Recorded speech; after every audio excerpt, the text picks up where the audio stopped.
Hey, what's going on, guys? Skux here, and today's video is just going to be based on more of a intimate overview from when skuxxverse first launched to where collective meta is at now, and a lot of our ups and downs along the way.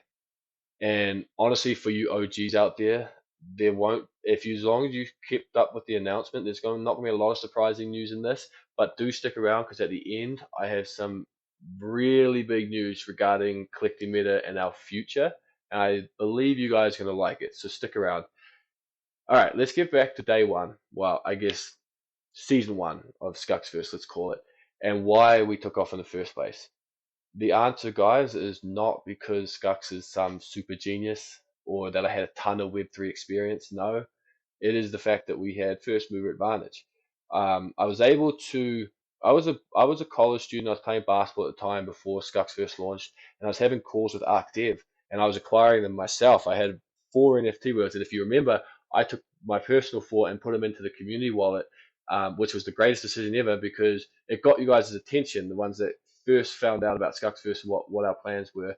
And then I got to meet all of you guys along the way. So that was great compared to the 60 we have now. My four is literally insignificant, and they're nowhere near as rare as what we picked up when we were buying NFT worlds, from sub one Ethereum to all-time highs, and we were picking up rare worlds at all-time highs.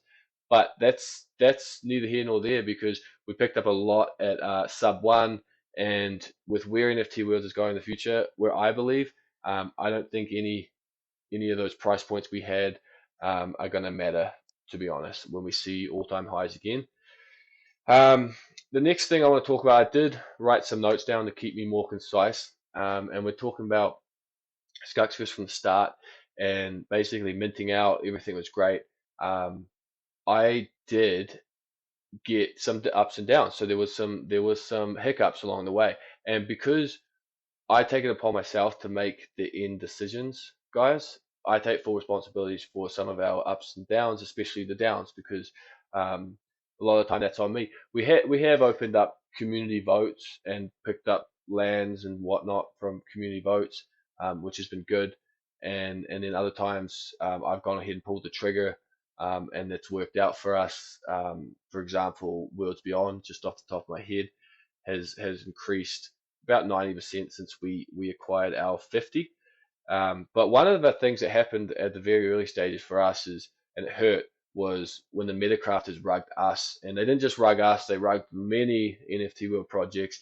Our damage was close to $150,000. I don't know if I've said that number too often. I know I have on Twitter Spaces when things were fresher, but it might be a sore wound for you guys because that really did hurt our overall cash flow in the business and what we had dedicated to building and developing. It wasn't their builders either. It was actually their CEO that took off, and their builders was created about 25% of what Skuck City was supposed to look like. I paid in advance because that's how I do things, and again, that's on me.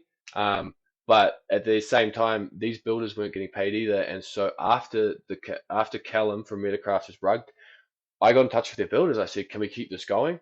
And they're like, "Yep, but we need to get paid again." And it wasn't to the full 100% of what we would have paid the first time. They already paid that, and they understood that too. But it was still a hefty fee. And just a quick note, when it comes to how we pay employees, freelancers, myself, it's through both US dollar through the central exchanges or Ethereum. I like to keep it on Ethereum. Obviously, we pick up assets in Ethereum, but I'm also not going to go and explain every transaction or developer's paycheck right there in a general chat. It's not something I like to discuss at all because this is part of business that I think when it comes to Web3, that boundary gets crossed and like, what's in your bank account? Like, no, that's not how we operate. We carry out our mission. We have over 60 NFT worlds. We have over 300 metaverse assets in total. And we are compliant. We are creating use cases to drop you guys tokens when that time comes. And it's a long game. It's a 5 year plus plan. And if you're not in it for the long haul, then what I'm going to say later on that's going to excite the long-term holders is probably going to excite you too, and I'll get to that in a second. Let's move down. So, yeah, like I was saying, we had a bit of freelance work done. The Metacrafters hurt. We paid them again. In between that, we actually had stellar devs. If you guys remember, working on the golf course and a couple other experience with us. That went obviously better than Metacrafters, but not terrific because I wasn't pleased with the final result. Plain and simple. Um, but yeah, it wouldn't have exactly mattered because this was before the Microsoft news, and I'm going to get to that in a second. But we definitely paid stellar devs out of pocket, and then Metacrafters time the second time around, and then my favorite was this group of kids, high school kids, probably just graduated actually when we first launched. So we're kind of going back on the timeline. But when skuxxverse first came out, before we created a six-figure version of Skux City with all these mini game experiences, and it's absolutely wicked, and it's going to move over to the NFT World client. You guys know all that. Our first ever experience was this gladiator sort of Roman Empire world, and it was awesome. And these kids had a great time doing it. Reality was they didn't have a big enough team when we needed things to get done quicker. And you guys know me. In the bull run, I was not shy to get things done quickly so that we could keep our sort of reputation of being at the top. Um, and that was both a blessing and a curse. Let me leave it at that. The way I've done business has never been perfect. I've never claimed to be perfect, and I make mistakes and I learn from them. And those, I just want to say before I get on to the really great news or the really big changes, those that have stuck by me from day one, or even any time you got on the Scux, I guess, bandwagon, and you've defended me, or you've been just by my side, or you've had a phone call with me, or you've had a nice GM in the general chat, I really appreciate you guys. Um, that it means a lot, like especially when times are slow and it's a real grind and things aren't as exciting on both ends as a holder and as a founder. Um, it's you guys that have been there for me that always motivates me to know that I'll never leave this project and I'll take us to where we deserve to be. So yeah, that's basically that. Then we're going to keep going after that. All that freelance work done, we finally got Skux City up and running. We beta tested it for 3 days, and Microsoft banned NFT worlds from their ecosystem, essentially. And I remember the exact place I was at on this fishing dock because I just grinded getting that Skux City up and running, getting the appropriate staff to run it, like inside and the moderators. And then I was like, I'm gonna take a fishing trip 3 days after because then I can go and sort of sit on this dock and just, enjoy some fruits of labor. And my phone blows up and it's like, yo, NFT Worlds is a rug. NFT Worlds, this, that. I have large holders calling me. Oh, it was nuts. It was absolutely mental. And I'm smiling because that's the only way to handle it, but it was tragic at the time. I went from about to set up to go fishing to driving immediately back to my office, which was about an hour away, pulling over, having panic attacks. Never had panic attacks before, not knowing what they were, and just not being able to breathe, had to pull over. And this is not a pity party. It was just to like let you guys live that with me to understand how mental that was. Um, yeah, Microsoft News, it hit our net worth, and you don't have to do much work to figure this out. By about 80%, 80%. That's how hard we got hit on that day. And now you picture you're the founder of a project that has, a whale, I guess, whatever you want to call us, and you've got to sort of come up with some sort of answers, and not deflect, obviously. And so, yeah, that was a tough time for me. First thing I did was get on the phone with Temp, or it was Arc actually, and just be like, hey man, just so you know, I'm not going to bail. I mean, we're going to keep our 60. We're not going to abandon you at this point, and we believe in you and Temp. And just let me know what's next. I'm not gonna. I know you've got a million people contacting you. Just let me know what's next, and we'll be there for you any way I can. I really like both Arc and Temp in that sense. They're just really good businessmen. I can't say I have a friendship with either one of them because I'm a stay-at-home dad that just sits at his computer all day.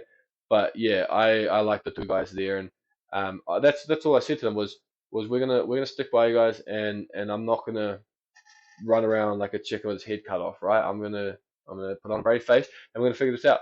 And they did figure it out. They came back to me and said, look, we're gonna make a version that's compliant, and it's gonna take us a while, but guys like you that are prepared to stay and entertain your community in the meantime, please do. And I was like, yeah, I'll figure it out. We will. And then I called him before we. So now let's move. I don't know if I have too many points before this. Yeah, this is the next point. So then I moved over to the collecting meta idea. I was like, well, with NFT, we're taking this time to reload. Let's get ourselves engulfed with some other metaverse platforms out there. And let me tell you, I made mistakes along this journey. We did a new mint, but really not much of a mint. We just airdropped all the skuxxverse holders their respective collecting meta passes. We did it for free. We were going to do a claim, but then last minute I decided for the community's sake we'll do it. We'll just airdrop it, which cost a ton in gas, 10,000 plus, on the Ethereum network.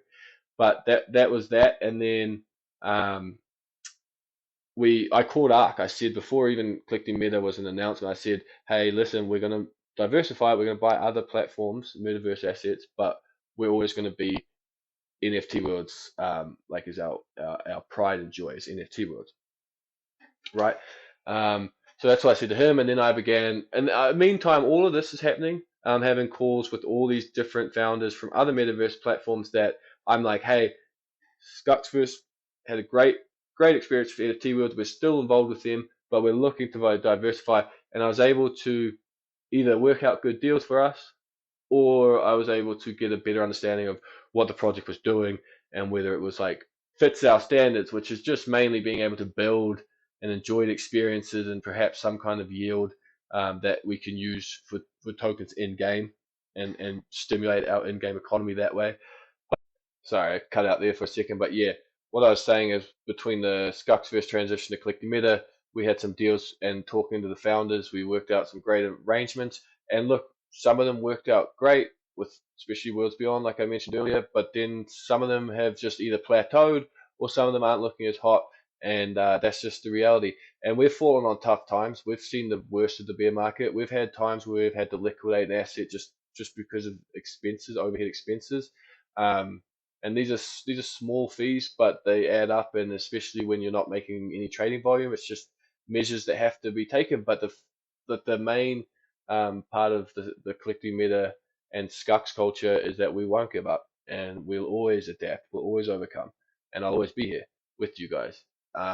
Lastly, I'm going to talk about the exciting news I have for you, and I'm really excited to announce this. I've talked to some of the holders, both larger and smaller holders, about what their thoughts are, and it's all gone over really, really well.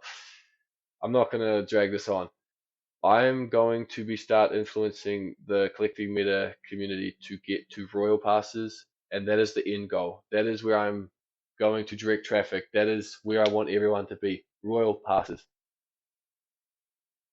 Measurements I'm going to take to ensure this happens is we're going to make the upgrade mechanism free. So you can take your essentials, take your golds, and you make your way up to a royal pass.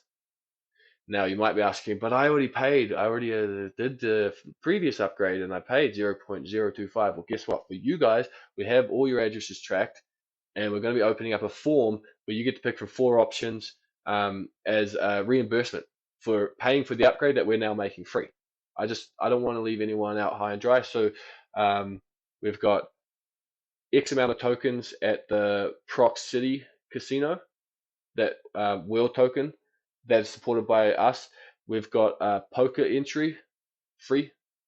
We've got a central pass, just a basic central pass, and then I'm going to have a 4th option for you guys there as well. That's just for those that have already upgraded. The rest of you, it's going to be free. Now listen, our total supply, once we get dissolving all these essentials, dissolving these golds, is going to bring us down to 1,500. That doesn't excite you. I've got more in store for you. But first, I want to take some more ownership on something. I have definitely stretched myself thin in the past. I've worn too many hats. I've failed at wearing hats in the past.